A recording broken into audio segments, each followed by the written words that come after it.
घरात जैसा उंदीर तैसा स्वराज्यात सिद्धी.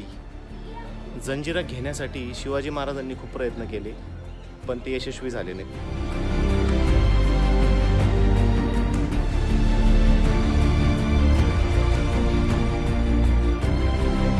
मित्रांनो, मी आज आलोय जंजिरा किल्ल्यावरती.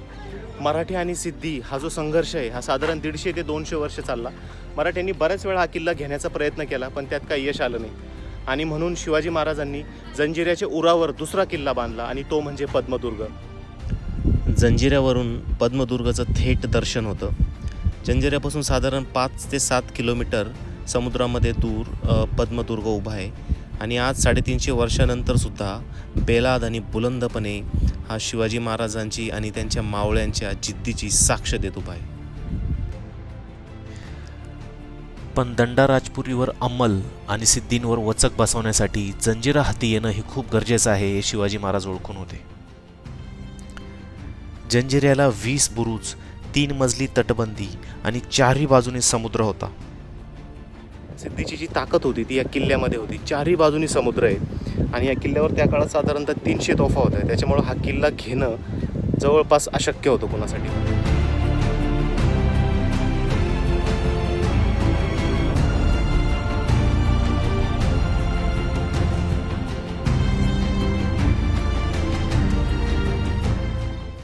हा किल्ला मूळ राम पाटील नावाच्या कोळी राजाच्या आधिपत्याखाली होता.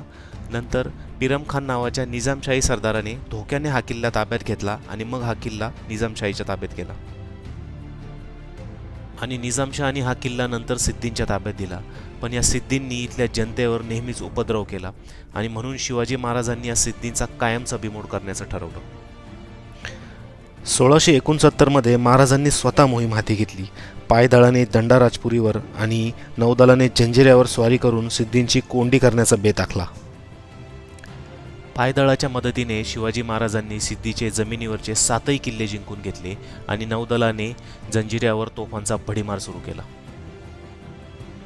सिद्धीची पूर्णतः कोंडी झालेली होती आणि म्हणून त्यांनी इंग्रजांना मदत मागितली. पण शिवाजी महाराजांच्या धाकाने इंग्रजांनी कुठलीही मदत त्याला केली नाही. मग सिद्धीने मुघलांकडे मदत मागितली आणि मुघलांनी शिवाजी महाराजांवर वेढा उठवण्यासाठी दबाव टाकला, कारण त्यावेळेला पुरंदरचा तह हा नुकताच झालेला होता. पण शिवाजी महाराजांनी या कुठल्याही गोष्टींचा विचार न करता वेढा अजून बळकट केला आणि सिद्धीवर पूर्णतः दबाव टाकला. सिद्धीची कोंडी शिवाजी महाराज पूर्णतः ओळखून होते आणि म्हणून त्यांनी सिद्धीला सन्मानपूर्वक कळवलं की किल्ला आमच्या स्वाधीन करावा, त्या बदल्यात तुम्हाला भरपाई म्हणून योग्य ती रक्कम दिली जाईल. आणि तेव्हाचा जो सिद्धी होता फतेह खान, तो याच्यासाठी तयार पण झाला. पण किल्ल्यातले इतर जे सरदार होते त्यांना हे पटलं नाही आणि त्यांनी या फतेह खानालाच कैद करून किल्ला स्वतःच्या ताब्यात घेतला. नंतर मुघलांची गलबत जेव्हा जंजिऱ्याच्या मदतीला आली तेव्हा ही मोहीम पूर्णत्वास जाऊ शकली नाही.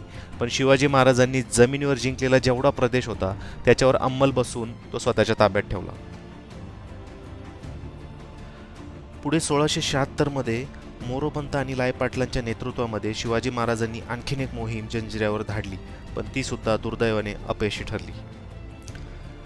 आणि म्हणून मग शिवाजी महाराजांनी या सिद्धींना शह देण्यासाठी त्यांच्या उरावर दुसरा किल्ला बांधण्याचा निर्णय घेतला आणि तो म्हणजे पद्मदुर्ग. आणि मग काही काळातच जंजिऱ्यापासून थोड्या अंतरावर एका स्वतंत्र बेटावर समुद्रामध्ये पद्मदुर्गाच्या उभारणीला सुरुवात झाली.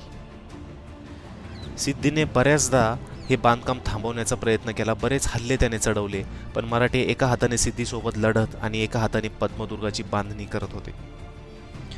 आणि शेवटी मराठ्यांच्या आणि शिवाजी महाराजांच्या जिद्दीपुढे सिद्धींचा टिकाव लागला नाही आणि पद्मदुर्ग हा बांधून पूर्ण झाला. आणि मराठ्यांनी शेवटपर्यंत पद्मदुर्गाच्या साह्याने सिद्धींवर वचक ठेवला. मित्रांनो, जंजिऱ्यावर जर कधी गेलात तर तिथून जवळच असलेल्या या शिवरायांच्या पराक्रमाचा मुकुटमणी असलेल्या पद्मदुर्गाला नक्कीच भेट द्या. आजही या अरबी सागरात तो तितक्याच बेलाद आणि बुलंदपणे उभा आहे आणि शिवरायांच्या आणि त्यांच्या सवंगड्यांच्या महत्त्वाकांक्षेची साक्ष आपल्याला देत आहे.